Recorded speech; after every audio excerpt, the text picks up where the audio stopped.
Well, the fragile ceasefire tested again today. 2 Iranian drones targeted a ship off the coast of Qatar. One drone started a small fire aboard the ship. Ashley Webster is live in Tel Aviv with the latest for us. Ashley. Yes, good evening, John. Well, those clashes in the Strait of Hormuz continue to go on a daily basis. I can update you also that President Trump did speak by phone to Israeli Prime Minister Netanyahu. That has concluded, but we don't have any details. But we do have some breaking news tonight being reported by the Wall Street Journal, citing people familiar with the response from Iran to the U.S. proposal. And here are some of the highlights. Iran is proposing an end to the fighting and a gradual reopening of the Strait of Hormuz.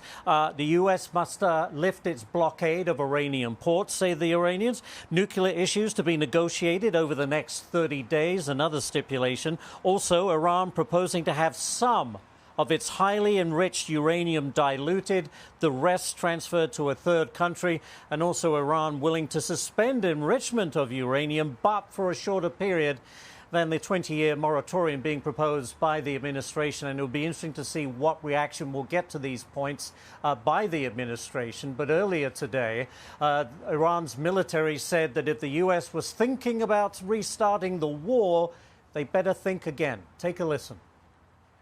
Today as well, we warn the enemy that if they once again commit aggression and once again fall into a miscalculation, just as they did in the past, and are now in fact paying the price for those past mistakes and bearing the consequences. Iran's president also sharing a short statement on social media saying in part, "We will never bow our heads before the enemy, and if talk of dialogue or negotiation arises, it does not mean surrender or retreat." Iran also warning any vessels from countries complying with U.S. sanctions will face difficulties crossing the strait. And by the way, in the latest clash in that area, a bulk container ship was hit by an unknown projectile northeast of Doha in Qatar, causing a small fire. And let's not forget that the U.S. is maintaining its blockade of the region. Central Command saying that some 61 commercial vessels have now been redirected. 4 of them have been disabled to ensure compliance. And there you have it, John. The big news tonight, though, is the reporting by the Wall Street Journal, because they are outlining some of the points that Iran has returned through Pakistani negotiators to the Trump administration. We now wait to see the response from the United States. Back to you. All right, Ashley Webster. Ashley, thanks. For more on the back and forth, let's bring in State Department spokesperson Tommy Pigott. Tommy, can you confirm or at least enhance some of what Ashley Webster had to say about Iran's response to the U.S. plans? Well, look, I'm not going to get ahead of the President of the United States, but what I can do is reaffirm what has been very clear from the beginning here, and that is that the Iranian regime cannot be allowed to have a nuclear weapon. That has been clear from the beginning of this administration, even before from President Trump, who has made that very clear from the beginning. Also, fundamentally, I would point out that the decisive outcomes of Operation Epic Fury have already made the United States safer, including the decimation of their military, the decimation of their military, the decimation of their military and defense industrial capacity. So we're seeing actions from President Trump to back up what he has said. Of course, he prefers a diplomatic outcome, as has been clear from the beginning, but he is going to see his objective be fulfilled here, that the Iranian regime can never be allowed to have a nuclear weapon.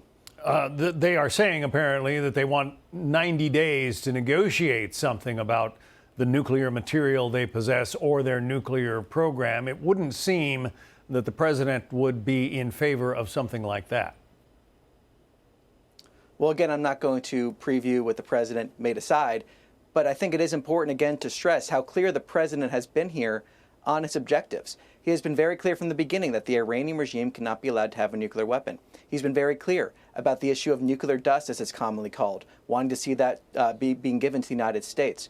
The president from the beginning has said that the Iranian regime cannot have a nuclear weapon. His actions have made the world safer. And I think the broader point of this here as well is the fact that we're seeing Operation Economic Fury, the fact that the Iranian regime is losing hundreds of millions of dollars a day because of the actions that the State Department, Treasury Department, Energy Secretary outlining them recently earlier today, have taken to deny the Iranian regime the revenue they need for their malign activities. Chris Wright is the Energy Secretary, and he said his department is ready to handle the nuclear material that is somewhere in Iran. Listen. The nuclear expertise in the United States is within my department. They are ready. They've been monitoring what's happening in Iran, and they've been involved in the dialogues about how would we handle this material, where would we take it, what would we do with it. But that is a critical thing. Iran has nearly 1,000 pounds of uranium enriched to 60%, so close to weapons grade, way higher than any potential commercial use of it. So a country that has, more oil than just about anybody else in the world, the president says doesn't really need nuclear material at this point.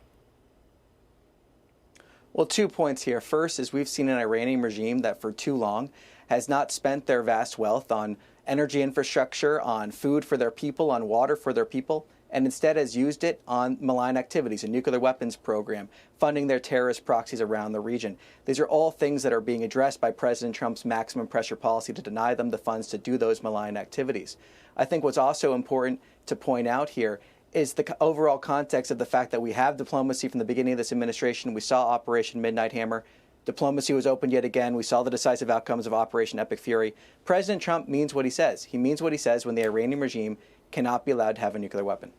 Okay, so the president has said that, for all intents and purposes, Epic Fury is over, that hostilities have ended. Therefore, he doesn't need an authorization for the use of military force from Congress. But doesn't seem like the Iranians are moving. Is there going to be the likelihood of new attacks? What happens? Does he call it a new war?